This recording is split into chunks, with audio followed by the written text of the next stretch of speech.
Hello students. आज हम शुरू करते हैं वेक्टर्स। तो वेक्टर को समझने के लिए देखो, जो साइंस के बच्चे हैं तो वो तो उन्होंने +1 में वेक्टर पढ़ा ही हुआ है। कॉमर्स के बच्चों को थोड़ा सा ये वेक्टर समझना होगा कि वेक्टर क्या चीज़ है। सबसे पहले तो मैं इसका आइडिया दे देता हूँ। वेक्टर, मान लो एक मैं ये बनाता हूँ कि लाइन सेगमेंट, ये एक लाइन सेगमेंट है, ठीक है। इसको हम वेक्टर से रिप्रेजेंट कैसे करेंगे? मान लो यहाँ पर ये पॉइंट है ए, यानी कि जो इसका एक एंड है, और दूसरा एंड जो है वो है बी, और इसकी मैं डायरेक्शन दे देता हूँ फ्रॉम ए टू बी। मतलब इनिशियल पॉइंट क्या हो गया ए, और फाइनल पॉइंट क्या हो गया बी। तो इस लाइन सेगमेंट को, जो कि डायरेक्टेड है, इस लाइन सेगमेंट, जो डायरेक्टेड लाइन सेगमेंट को हम क्या बोलेंगे? वेक्टर। और क्योंकि ये ए से स्टार्ट होकर बी तक जा रहा है, तो इसलिए हम इसको लिखेंगे इस तरीके से, ए बी वेक्टर, ठीक है।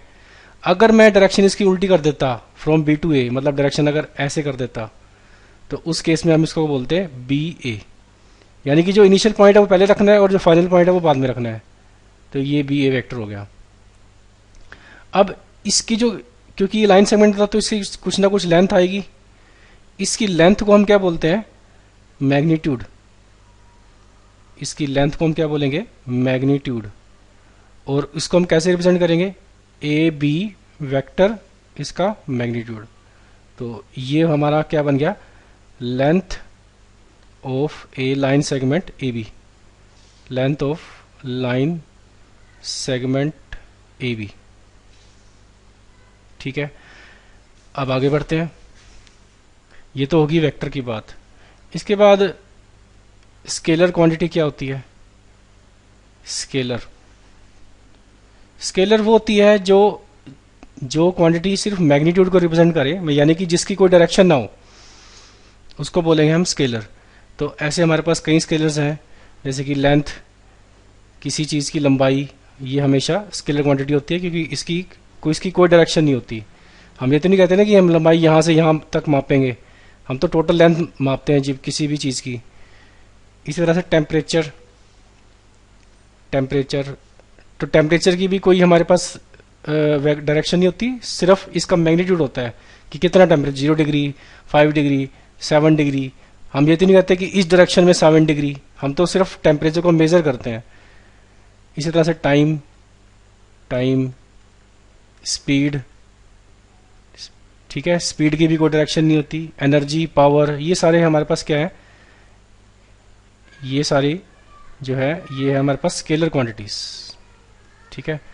इसके बाद आगे बढ़ते हैं। वेक्टर्स जो होगा, वेक्टर्स का मतलब है जिसका जो जिसके पास मैग्नीट्यूड और डायरेक्शन दोनों होगी, मैग्नीट्यूड एंड डायरेक्शन, उसको हम बोलेंगे वेक्टर। यानी कि वेक्टर का मतलब ही यही है कि जिसमें डायरेक्शन भी हो और मैग्नीट्यूड भी हो, ठीक है। फॉर एग्जांपल, जैसे कि हमारे पास कई सारे एग्जांपल हैं इसके वेक्टर के भी। फोर्स, फोर्स, फोर्स का मतलब है, देखो हम किसी भी ऑब्जेक्ट पे फोर्स लगाते हैं तो किस डायरेक्शन में मूव करेगा वो डिपेंड करेगा पॉइंट ऑफ एप्लीकेशन पे, यानी कि हम किस जगह पे फोर्स लगा रहे हैं, ठीक है ना। जैसे आप एक्सपेरिमेंट कर सकते हो, एक बुक को ले लो, तो बुक को अलग अलग जगह पे फोर्स लगाओगे तो बुक भी उसी अलग अलग डायरेक्शन में मूव करेगी। तो इसका मतलब जो फोर्स है वो कैसी है? एक वेक्टर क्वांटिटी है। इसी तरह से वेलोसिटी, ठीक है, वेलोसिटी भी एक वेक्टर क्वांटिटी है जो डायरेक्शन पे भी डिपेंड करती है और मैग्नीट्यूड पे भी डिपेंड करती है। इस तरह से मोमेंटम, डिस्प्लेसमेंट्स, वेट, ये सारे हमारे पास क्या है? Vector quantity. नेक्स्ट करते हैं रिप्रेजेंटेशन ऑफ वेक्टर, मैंने आपको बता दिया है। इसके बाद हम करते हैं types of vectors, types of vectors. कितनी तरह के वेक्टर्स होते हैं? देखो, मैथ्स में हम जो वेक्टर जो जिन वेक्टर से डील करेंगे वो सिर्फ लाइन सेगमेंट से ही डील करेंगे हम। तो मान लो ये इनिशियल पॉइंट इसका ए है और इनिशियल फाइनल पॉइंट इसका बी है, तो ये क्या बन गया? A B vector. तो इसकी कितने टाइप्स हो सकती हैं? सबसे पहले आता है null vector. Null vector. Null vector का मतलब है कि जो जिसकी कोई डायरेक्शन, जिसकी कोई लेंथ ही ना हो, मतलब लेंथ जीरो हो जाए। यानी कि अगर ये जो पॉइंट है ए बी, ये बी पॉइंट भी अगर ए पर आ जाए तो ये क्या बनेगा, लाइन सेगमेंट तो बनेगी नहीं, सिर्फ एक पॉइंट बनेगा। तो इसको क्या बोलेंगे, नल वेक्टर। इस तरह से यूनिट वेक्टर। नेक्स्ट आता है यूनिट वेक्टर। तो यूनिट वेक्टर का मतलब क्या है कि जिसकी डायरेक्शन, जिसकी लेंथ वन हो जाए उसको बोलेंगे यूनिट वेक्टर। जैसे ये पॉइंट, ये इनिशियल पॉइंट है ए, ये फाइनल पॉइंट बी है, अगर इसकी लेंथ वन हो जाए तो ये क्या बन जाएगा, यूनिट वेक्टर।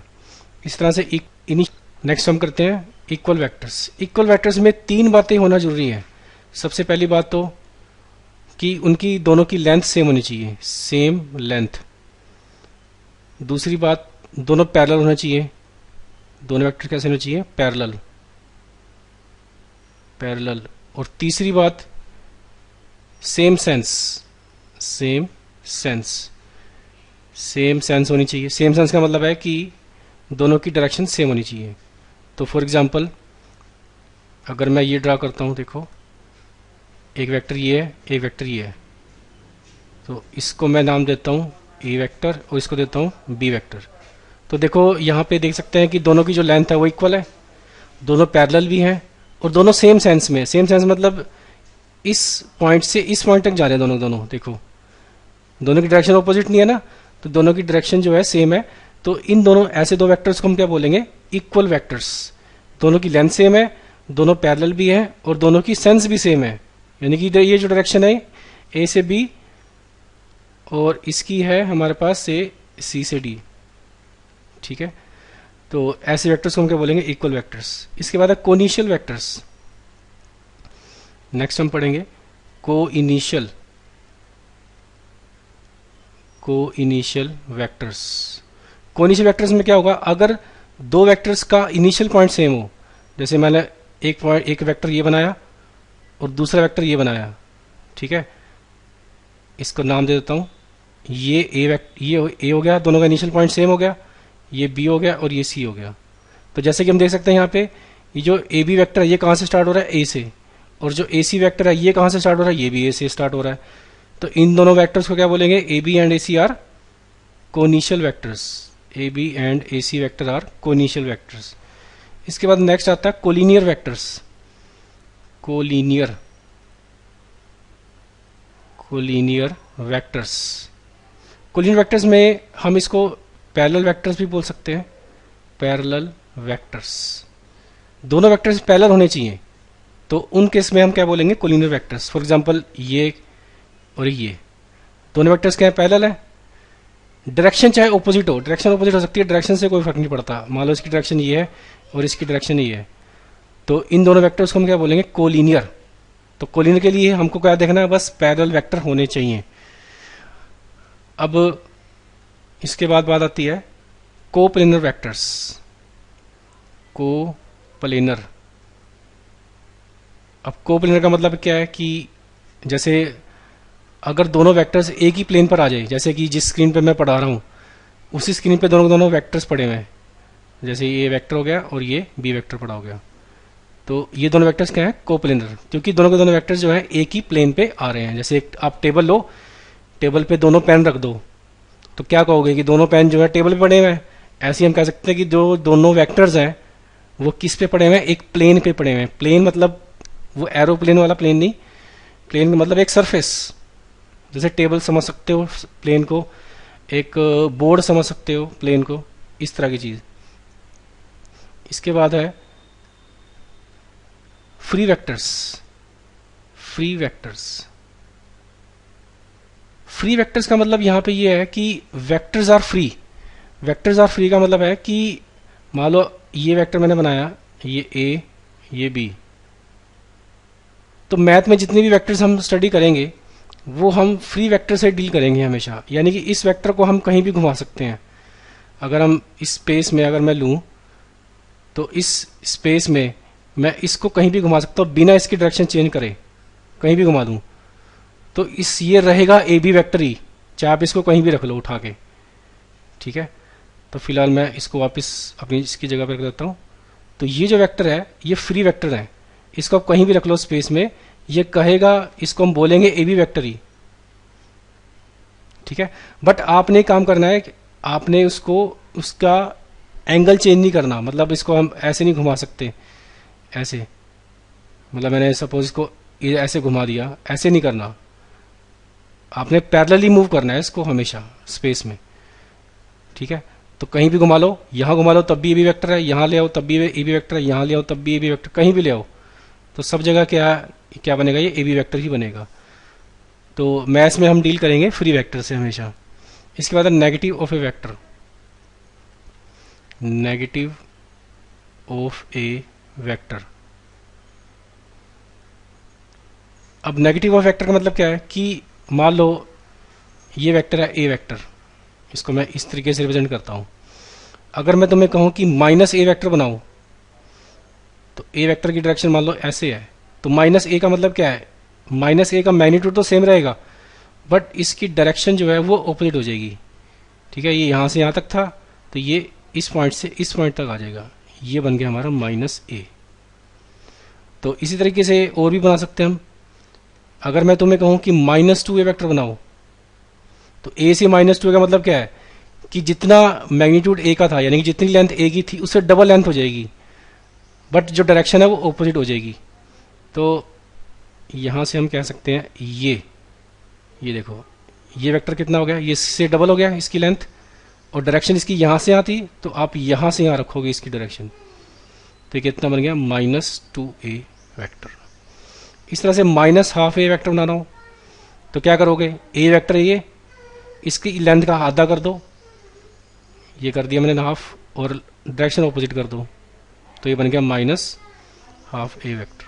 ये समझ में आती है वेक्टर्स के बारे में कि जब भी वेक्टर्स पैरेलल होंगे, जैसे कि ये दो वेक्टर्स है की वेक्टर है, तो हमेशा ये कंडीशन होल्ड करेगी, ए वेक्टर, मान लो ये ए वेक्टर है और ये बी वेक्टर है, तो ये कंडीशन हमेशा होल्ड करेगी, A vector is equal to lambda times B vector. यहाँ पे जो लैम्डा है कोई भी रियल नंबर हो सकता है, और लैम्डा जो है नॉन जीरो एक रियल नंबर है। तो ये कंडीशन है कोलिनियर वेक्टर्स यानी कि पैरेलल वेक्टर्स की।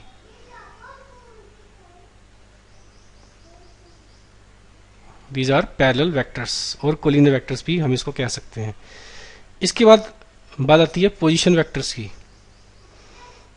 पोजीशन वेक्टर्स, पोजीशन वेक्टर्स क्या होते हैं, जो हमें एक पॉइंट की पोजीशन बताए, उस वेक्टर को हम बोलते हैं पोजीशन वेक्टर। यानी कि जैसे अगर मैं तीन एक्सिस बनाऊं, ये वाई एक्सिस, ये एक्स एक्सिस और ये जेड एक्सिस, ठीक है, ये जेड एक्सिस है, ये वाई एक्सिस, ये एक्स एक्सिस।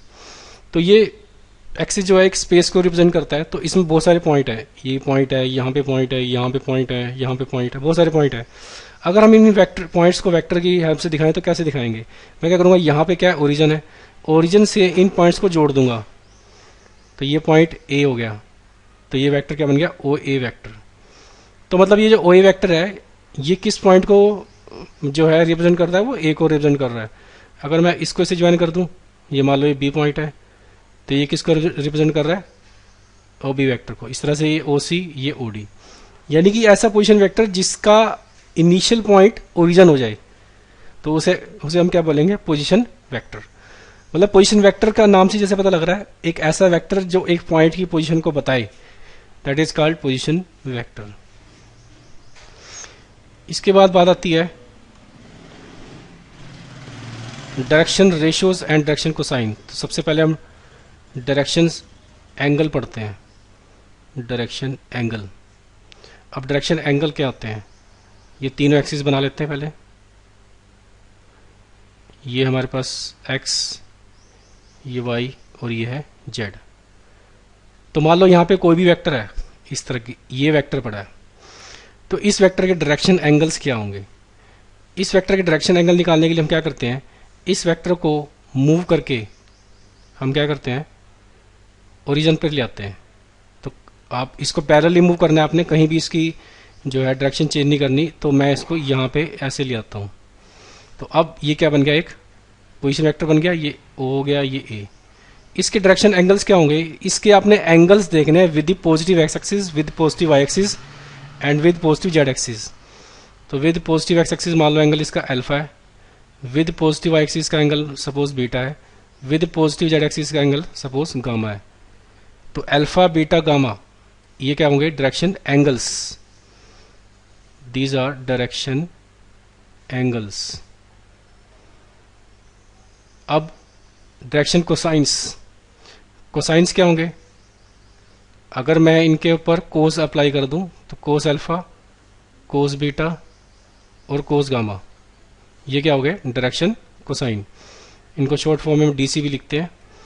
इसके बाद direction ratios, direction ratios, direction ratios का मतलब ये है कि अगर मैं इन तीनों नंबर्स को एक पॉजिटिव नंबर से मल्टीप्लाई कर दूं, पॉजिटिव रियल नंबर, तो अगर मैं इनको रिप्रेजेंट करूं एल से, इसको एम से, इसको एन से, तो के एल, के एम और के एन, इनको हम बोलेंगे डायरेक्शन एंगल्स।